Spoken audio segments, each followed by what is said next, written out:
Hello everyone, it's Dman number 5, and today we're doing another video analysis. Today we're looking at the movie Fear and Loathing in Las Vegas, which was released in 1998. This movie was originally based off, it was originally a novel by Hunter S. Thompson and was published in 1971 as a two-parter in the Rolling Stones magazine. And throughout the years, people have considered this movie to be a bit of to be a bit semi-autobiographical, considering the type of person that Hunter S. Thompson was in the public. So yeah, without further ado, let's get to it. Let's watch this. These are a few of my favorite things. So here we so noticed the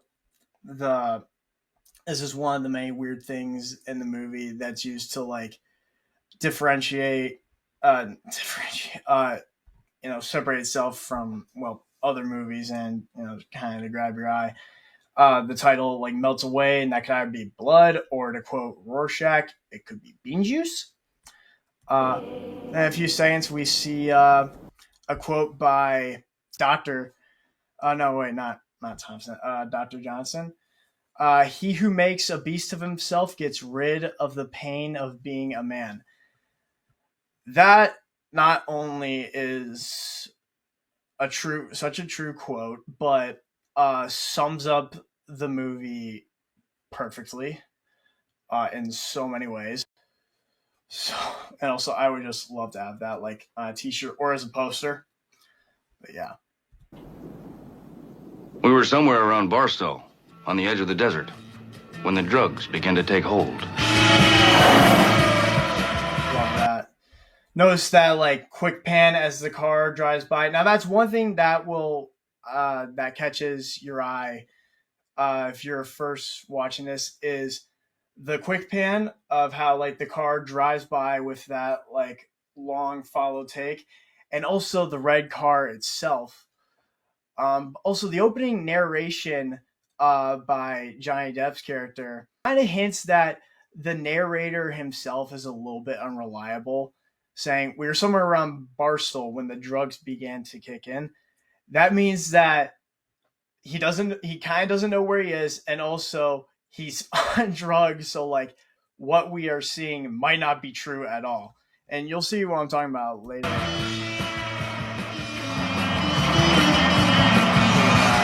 Dutch angle.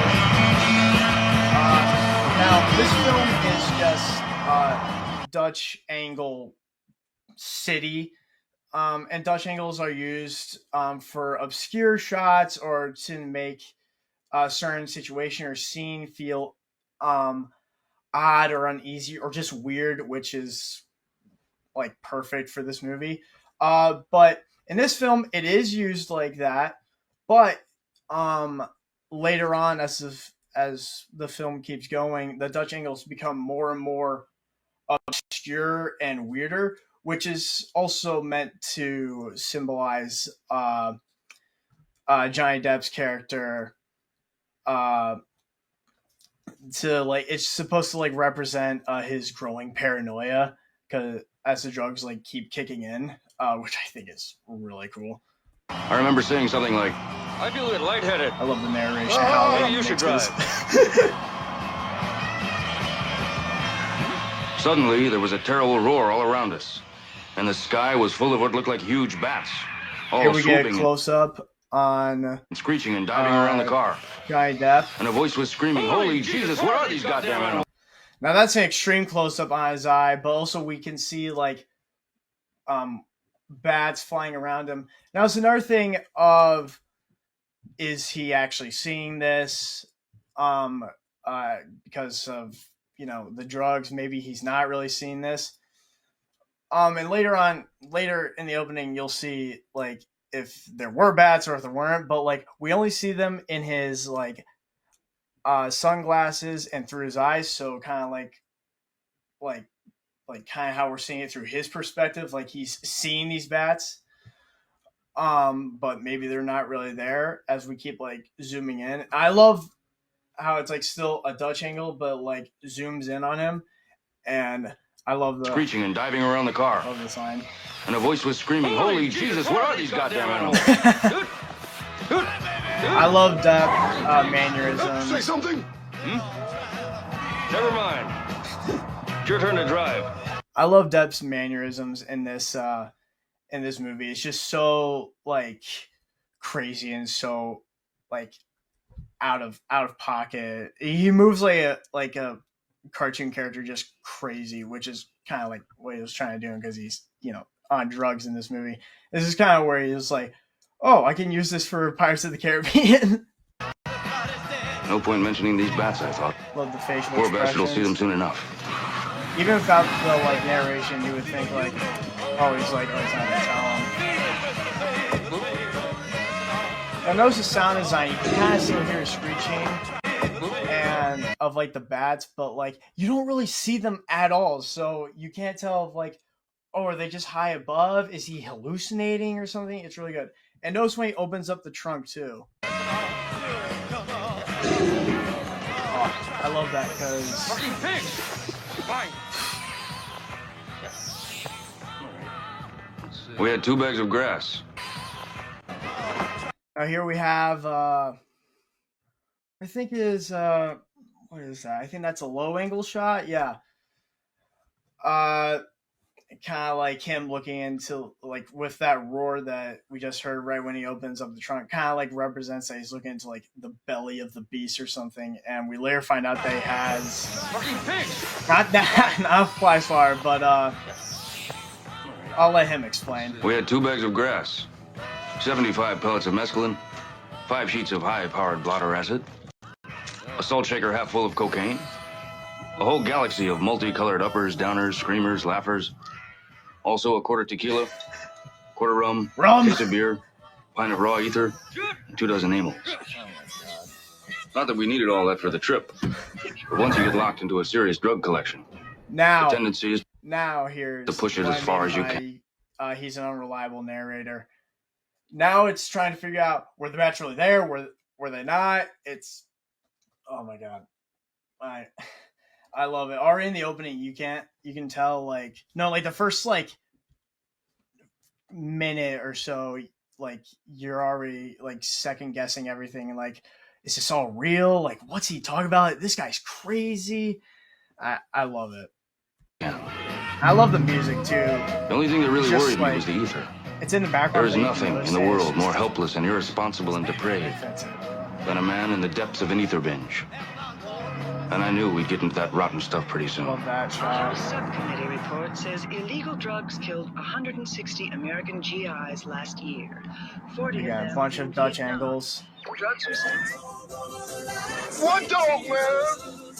One dog over the We line. get a close up on. Downtown at the railway I've station. never been able to figure out this character's name, but it's Benicio del Toro, One toke, you poor fool. Sweet, sweet and he's man. Wait till clearly you see those goddamn bats, man. under the influence. Bye. This is great. Let's give the boy a lift. What? No! There's my favorite line. Wait! We can't stop here. This is bat country. He still goes on about these damn bats. I love it. Like, it's just the Dutch angles don't only just show like how paranoid he is, but he's so paranoid about the bats too. I love like we can't stop here. There's just bat country, and the close up really helps to like convey like, and like the way it's shot too, like it's low but it's like also close up, and it's just like this helps you like get into like what kind of world is this? Like, it's just so weird.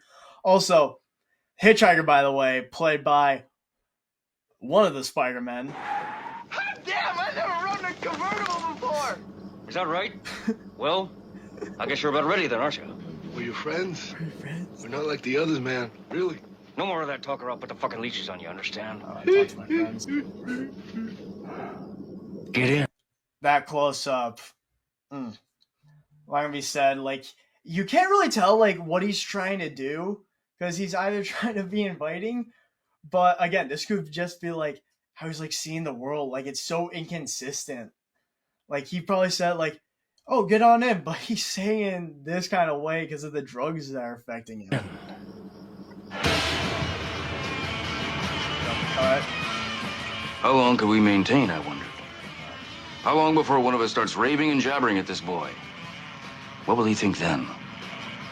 This same lonely desert was the last known home of the Manson family.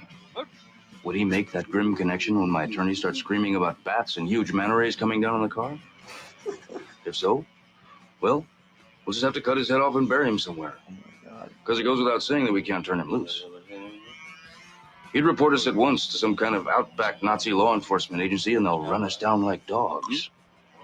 Jesus, did I say that? Or just think it? It's one thing I love about. That's another thing. I love this entire opening because it just sets up the film.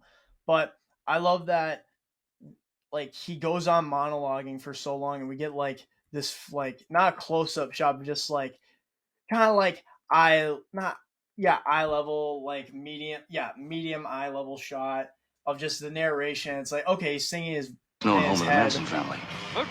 Would he make that grim connection when my attorney starts screaming about bats and huge manta rays coming down on the car?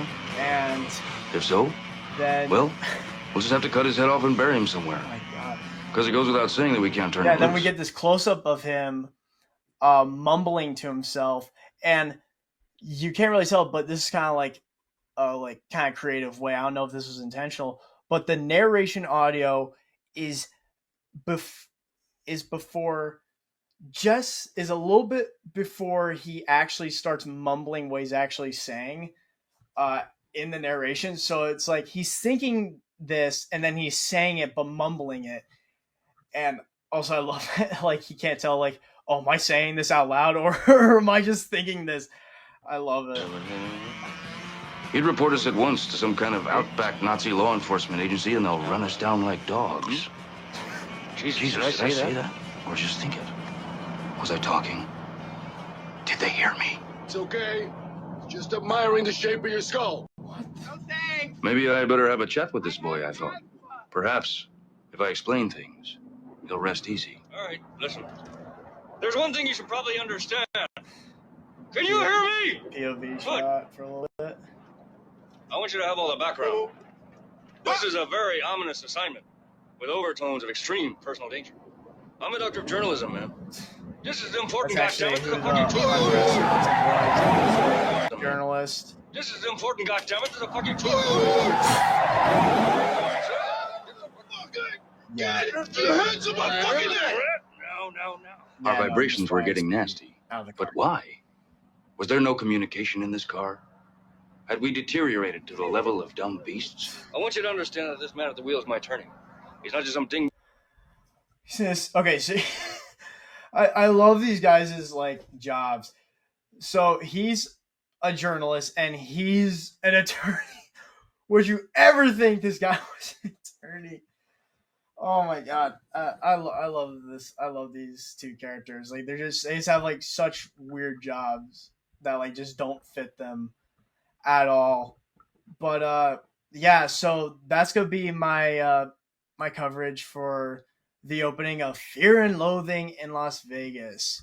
One thing that I love to say about this movie, I love how weird it is. And if you think the opening is only like this, watch the entire thing through. I definitely recommend this movie if you want like just a weird movie experience, because it will definitely give it to you. But yeah, no, a lot of Dutch angles used in this movie, as well as a lot of close-ups. I love how it's mainly told through I'm just gonna say Johnny Depp's character, and you can't tell like if it's true or not. Like this is just an example. Later on in the film, you'll see like, oh, this really isn't like happening. But right now, you can't tell if this is real or not. I love it. So yeah, that's my review for the opening to Fear and Loathing in Las Vegas. I hope you all enjoyed. Don't forget to like, comment, subscribe, and put a comment in for if there's any other scenes from movies that you want me to review. I'd really love to see what you guys recommend. So yeah, don't forget to like, comment, subscribe, and share.